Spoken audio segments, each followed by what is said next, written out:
I'm Jade Whelan, and my experience with endometriosis started probably when I was about 14, 15 years old. And it just started with period pains, chronic pain, heavy bleeding, and I thought that was normal until maybe 12 years later. After many visits to the doctors, I finally got diagnosed with endometriosis at 26 years old. I think they just thought, well, they just said, you are a woman, these are period pains, and, well, that's it. And, yeah, you're led to believe, right, okay, so this is just period pains, and almost makes you feel weak, because why can't you, carry on with this pain like every other woman does? So you just get on with it.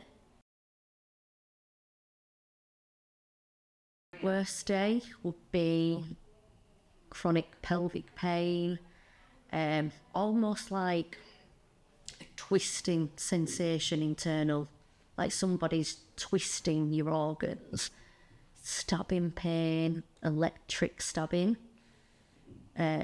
severe cramping.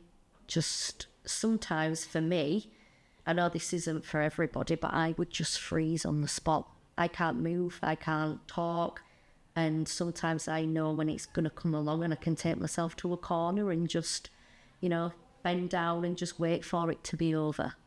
And then sometimes it can be seconds, sometimes it can be minutes, but then it can go like that, and then it'll start again.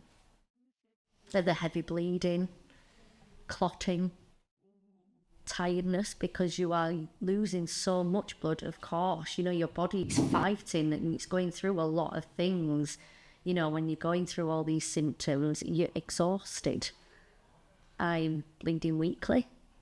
I might have a couple of days where I'm not, and I'm back to square one again with trying to get a GP appointment to try and see a gynaecologist.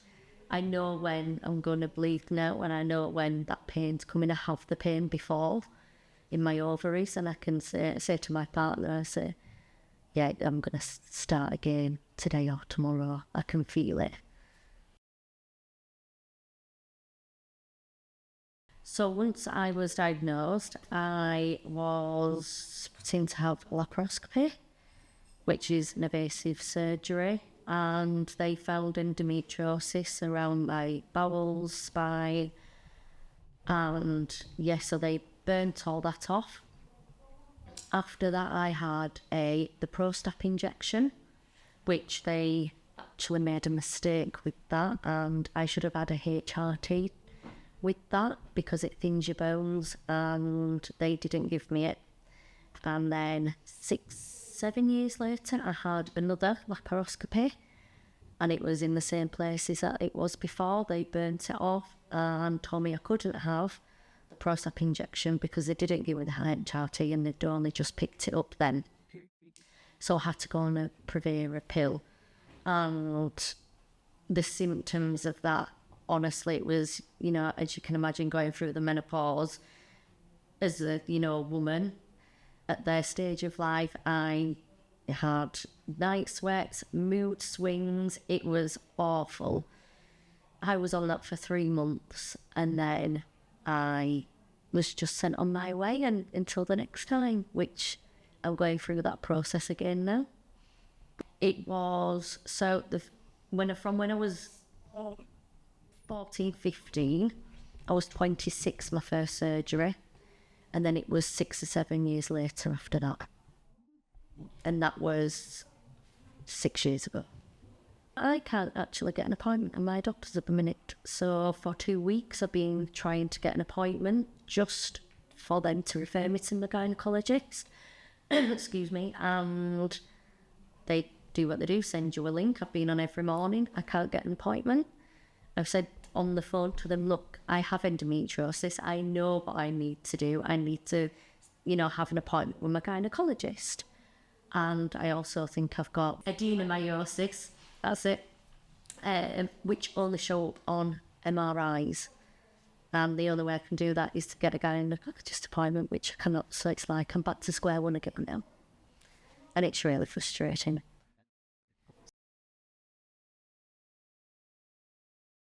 And not enough GPs understand or listen to you. They're not trained. I went 5 weeks ago and said, look, all these issues have started again, the heavy bleeding for weeks and weeks, the clotting, my irons are low, I'm tired.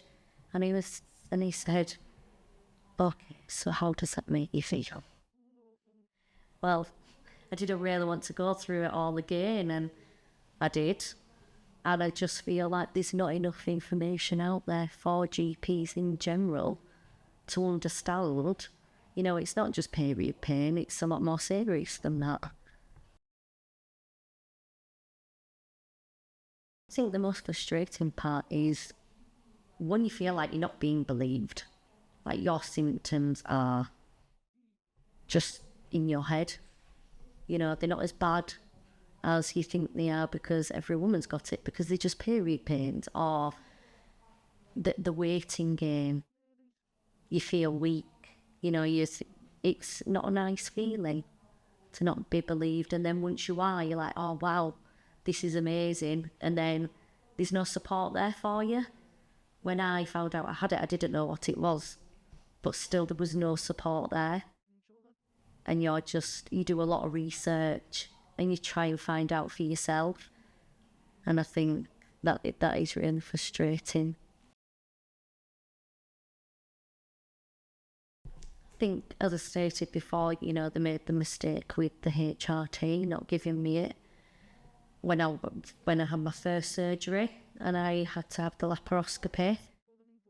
And then on the second one I couldn't have it, and I feel like, it affects you socially. You miss events, you can't go, and you're like, oh, I'm having a bad day today, I can't come. And do they just think it's period pain, or do they understand the extent of it?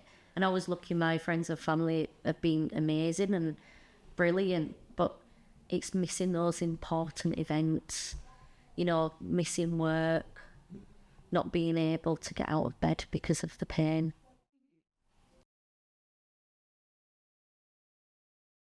I think employers, they should maybe have a handbook on endometriosis and, the signs and symptoms of it, and, maybe have a few days off work, for them, have that understanding, that empathy for them, because, it's not easy, and especially if you're a young lady as well.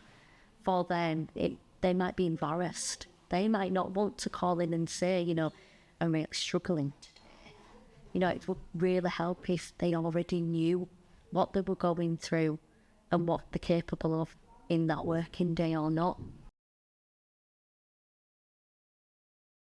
Absolutely. I think misogyny is huge. You're a woman, deal with it, basically. This is a monthly thing. It's ongoing. It's just a period, or it's in your head. It's not as bad as it is. And it's not the case. I think when you've got chronic pain with that and the symptoms, it needs to be taken seriously. More training all year, all around, and I think also maybe special clinics for endometriosis sufferers. We can go there. There's lots of people there that are going through the same thing that you're going through too, and it could be the start of someone's journey where they know nothing at all, or it could be the fact that someone's mid-journey and they don't know what the next steps are. I think a lot of gynecologists think hysterectomy is an answer, and it's not.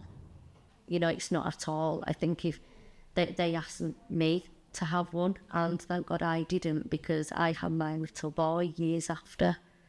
And to think some young women would go through with that and not have a child later on in life is heartbreaking.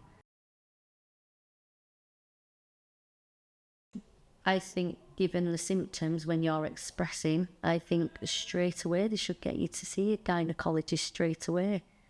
And no talk of, oh, we need to do an ultrasound, as they do, because it doesn't pick anything up. They need laparoscopy as soon as possible. If there isn't anything brilliant. If there is, they've found it sooner rather than later.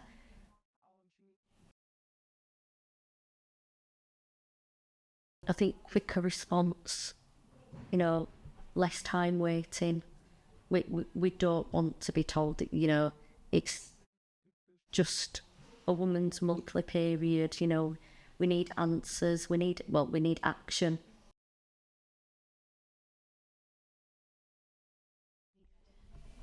I would like to be listened to.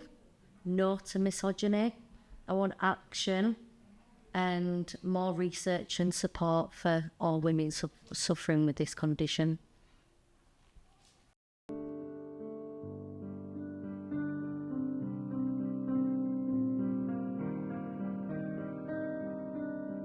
No one listens, no one cares, you know, it is what it is. I wasn't believed for such a long time. I don't sleep. I was constantly dismissed. Soft or dramatic, nothing wrong with you. It's like more of a stabbing type of pain. The surgery was about 8 hours long.